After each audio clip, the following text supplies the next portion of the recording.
বছর, 2 বছর, 10 বছর, 15 বছর, 20 বছর নয়, 23টা বছর ধরে যেখানে যতটুকু লাগবে, যেখানে যতটুকু লাগবে ঠিক সেখানে ততটুকু ভাবে আমার আল্লাহ পাক রব্বুল আলামিন মালায়েকা ফেরেশতা দ্বারা একটু একটু একটু একটু করে কোরআনের আয়াত পৌঁছে দিয়েছে। যদি বলেন কোরআনটা কেমন ভাবে পরিপূর্ণ হলো, এমন দেখা যায় আমার হযরত আবু বকর, হযরত ওমর এমন ভাবে কয়েকজন সাহাবাগণেরা কয়েকটা হাফিজে কোরআনকে, কয়েকটা হাফিজ সাহেবকে, কারি সাহেবকে একত্রিত করলেন। কেউ বা গাছের ডালে, কেউ বা গাছের ডালে, কেউ বা সালে, কেউ বা পাথরে, বিভিন্ন জায়গা বিভিন্ন ভাবে রেখেছে, লেখা রয়েছে। দেখা যায় কি ওইগুলো একসঙ্গে সমর্থন করে নিয়ে, এক জায়গায় করে নিয়ে, একত্রিত করে নিয়ে, লিখে লিখে লিখে লিখে সুন্দরভাবে খোলাফায়ে রাশিদিন আর সাথে সাথে হাফিজ কোরআন একত্রিত করে কোরআনটা পরিপূর্ণ করেছে। আরো জোরে বলুন। তাহলে কি করবে? যেখানে যেরাম লেগেছে সেখানে সেরাম এসেছে। উতবা উতাইবা সাহেব একটা প্রশ্ন করেছে, তোমার আল্লাহ ছেলেকে কোথা থেকে এসেছে, পিতা কে? বিভিন্ন ভাবে উল্টো পাল্টা প্রশ্ন করেছে। আল্লাহ পাক পাঠিয়েছে, যাও সূরা কাউসার চলে আসছে, কুলুহুস সূরা, এমন কি সূরা ইখলাস পাঠিয়ে দিচ্ছে, চলে যাও এইটা দিয়ে আসো। আবার নবীর কাছে এসে বলছে, ইয়া রাসূলুল্লাহ মাথা তুলুন, বলুন কুলহু আল্লাহু আহাদ, আমার আল্লাহ হচ্ছেন এক অদ্বিতীয়, আল্লাহুস সামাদ, আমার আল্লাহ কারো মুখাপেক্ষ নয়, লাম ইয়ালিদ ওয়া লাম ইউলাদ, আমার আল্লাহ কাউকে জন্ম দেননি, জন্ম গ্রহণ করেননি, ওয়া লাম ইয়াকুল আমার আল্লাহ পাকের উপরে সমতুল্য করা যাবে না, যাবে না। আমার আল্লাহ হচ্ছেন এক ওয়াহিদ, একবার জোরে বলুন সুবহানাল্লাহ। তাহলে উতবা উতাইবা প্রশ্ন করেছে, তাই সূরা ইখলাসটা দিয়েছে, আরেকবার জোরে বলুন সুবহানাল্লাহ। দেখা যায় আবু লাহাবের স্ত্রী আমার নবী বিশ্ব নবী দুজানে বাস্তা নবী প্রতি অত্যাচার করে, পিছনে পিছনে পিছনে পিছনে মুনাফিকি করে, কাটা দেয়, মুনাফিকি করে, কাটা দেয়, বিভিন্ন ভাবে কষ্ট দিবার চেষ্টা করে। আয়াত নাযিল হয়ে গেল, তাব্বাত ইয়াদা আবি লাহাবিন ওয়া তাব, আবি লাহাবিন ওয়া তাব, ধ্বংস হয়ে যাক আবু লাহাবের হাত, ওয়া তাব মা আগনা আনহু মালুহু ওয়া মা কাসাব, তার ধন সম্পদ, তার ছেলে পিলে, তার ফসল এমন ভাবে যেন না তার উপকারে আসে। শেষের বেলা লিখছে, হাম্মালাতাল হাতাব ফি জিদিহা হাবলুম মিন মাসাদ, তার বহন ছিল, তার বউ ছিল কি হিষ্টপিষ্ট মোটা সোটা, কাঠ বহনকারী, খাজুর পাতা, সাজার ওয়া তামার, খাজুর গাছের এমন কি পাতা নিয়ে জড়িয়ে জড়িয়ে রশির পতত করে দড়ি নিয়ে কাঠ কেটে এ সাইডে বোঝা, এদিকে বোঝা বেঁধে নিয়ে ঘাড়ে এদিক থেকে ঘাড়ে দিয়ে বহন করে, বহন করে। দেখা যায় ওই ঘর এমন কি গলাটা আটিয়ে চোখ দাঁড়িয়ে ইন্তেকাল করে মারা যায়। কে? আবু লাহাবের স্ত্রী। তাহলে এটা কি ছিল? এটা তাদের প্রতি বদদোয়া ছিল, তাদের প্রতি বদদোয়া ছিল।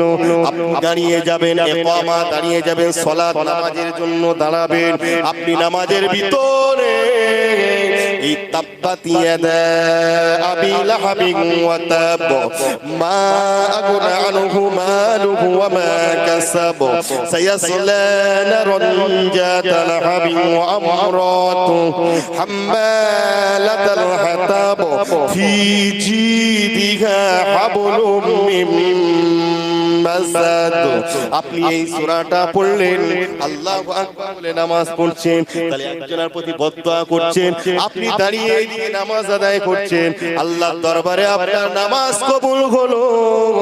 আর সাথে সাথে একদিকে বদদোয়া স্বরূপ লেগে গেল। তাহলে একজনের বদদোয়া কোরআনের আয়াতে আছে। আপনি দাঁড়িয়ে আল্লাহর ইবাদত করছেন, সব থেকে পৃথিবীর জমিনে সব থেকে বড় ইবাদতের ভিতরে ইবাদত হলো নামাজ।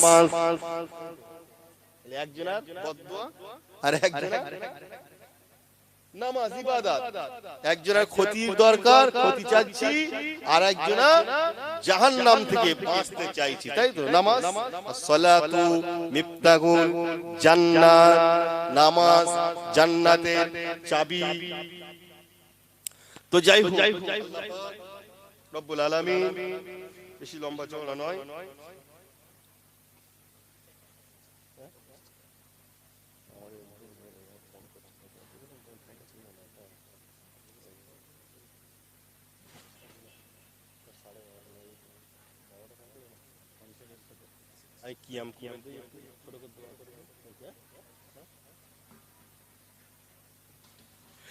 দুরূদ শরীফ আল্লাহুম্মা সাল্লি আলা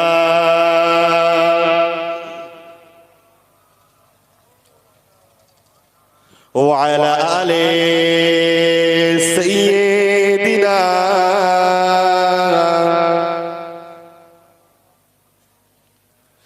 বাদশা তুমি দিন ও দুনিয়ার, হে পরবরদিগার,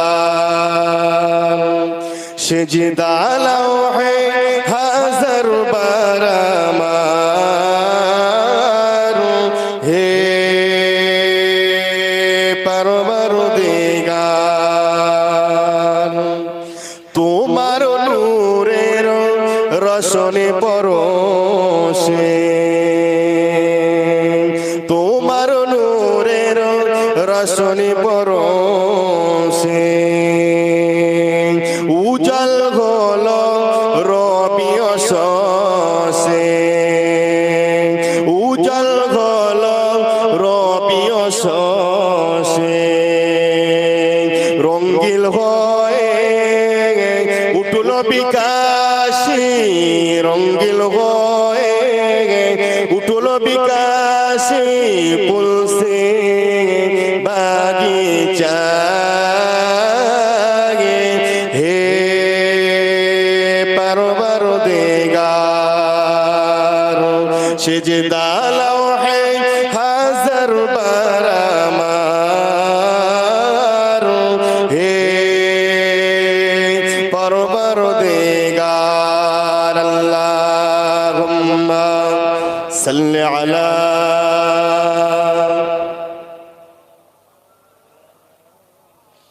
ওয়া আলা আলি।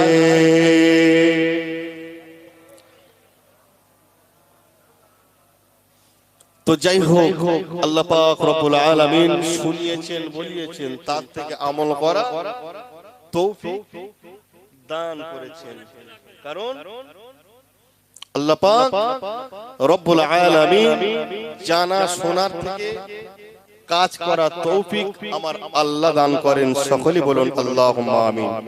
অনেক জলসা হচ্ছে, আমাদের শুধু সংকীর্ণ সময় ইবাদত হচ্ছে না, ইবাদত হচ্ছে না। ঈমান ও বিদউনা ওয়া সাবউনা শুবাতুন ফাআবদালুহা কাউলু লা ইলাহা ইল্লাল্লাহু ওয়া আদনা ইমাতাতুল আযা আনিত তারিকি ওয়াল হায়াউ শুবাতুম মিনাল ঈমান।